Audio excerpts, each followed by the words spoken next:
Thank you for joining us. Thanks, Emma. What are the reasons for people coming back, and at what rate are they coming back? Is this really a changing tide? Absolutely. We've actually now seen the brain drain reverse. There are more people coming home than are leaving. The reasons people come back, as Naomi was saying earlier, friends and family, this idea of having grannies and grandpas close by, having their children growing up with their barefoot on the lawn, feeling their roots. Then it's the idea of the sense of purpose and belonging. We find people, after they've been abroad, come back with this renewed sense of passion to actually contribute more to building the economy and the country they want. Then it's the weather and the lifestyle. Obviously, the standard of living in South Africa is very high, comparable to what they've been used to perhaps in the UK. And then the idea of quite a successful career opportunity. You know, there's so much innovation, so much of the leapfrog things that are happening within South Africa, plus many entrepreneurial opportunities. And so it's a combination of being able to live this life of success and significance. We're seeing people coming back. Do you have any numbers that this is based on, obviously Yes. in comparison with earlier years? So there was a report released by AdCorp in January that's measured over the past 5 years that 359,000 professional South Africans have returned home.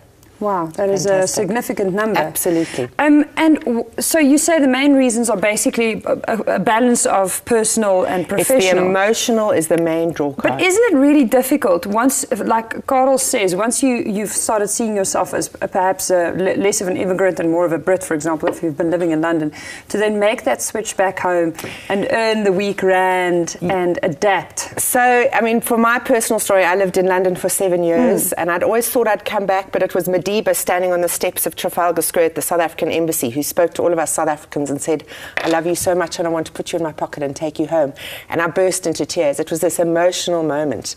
And we have many of these big events abroad where we bring South Africans there and a lot of them are a bit skeptical about I'm not ready, it's not right, all the rest.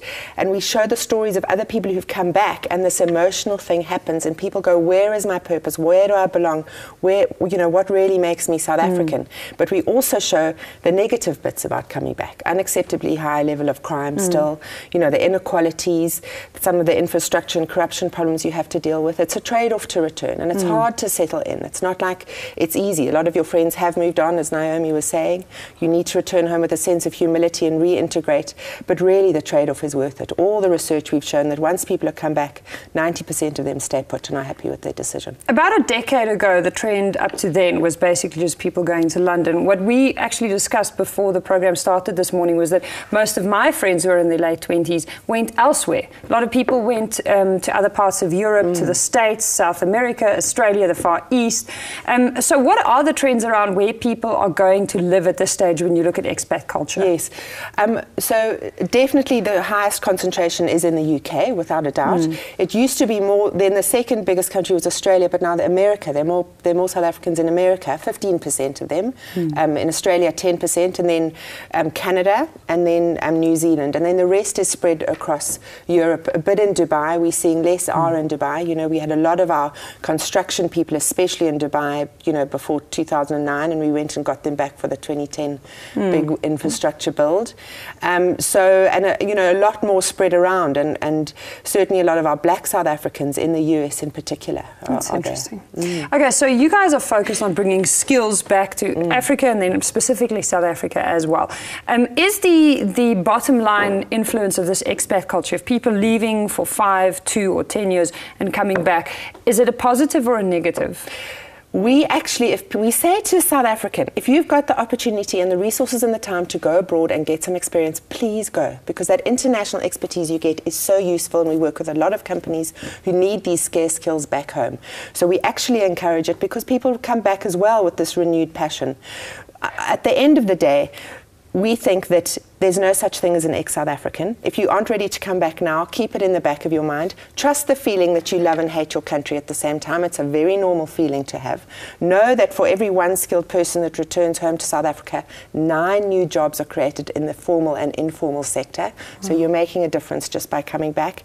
And know too that it's okay, even if you live in Sydney, to love Johannesburg at the same time. You are allowed to do that. And this is also a universal thing. South Africans aren't the only people who leave their country, go gain experience and go back home, because you'd know the expat culture in London features a lot of Australian and New Zealand and South Africans, you know, kind of living together and associating. Absolutely. There's a lot of this migrant lifestyle and labour going around. Where we're now working as well is to bring back Kenyans and Nigerians back into East and West Africa living abroad. And an exciting role we're now playing is that South Africans can start seeing themselves as Africans within sub-Saharan Africa, that their neighbours are more the Tanzanians and the Kenyans versus the Brits and the Australians. And it's a very exciting role to be playing, because the Africa Rising story is now right here and the potential is enormous. That's fantastic. Wow, it's very inspirational. It's nice to speak to you. En natuurlijk, te danken aan globalisering kan je natuurlijk Kyknet in die Verenigde Koninkryk kyk. So met Skype en alles wat verander, is dit soveel makliker om die Suid-Afrikaanse vlammetjie aan die brand te hou. Dit was die diskurs vir vandag. Weer eens dankie aan die paneel, Naomi, Karel en dan ook Angel Jones van die Homecoming Revolution. Net na die handelsflitse is dit tyd vir die nuus.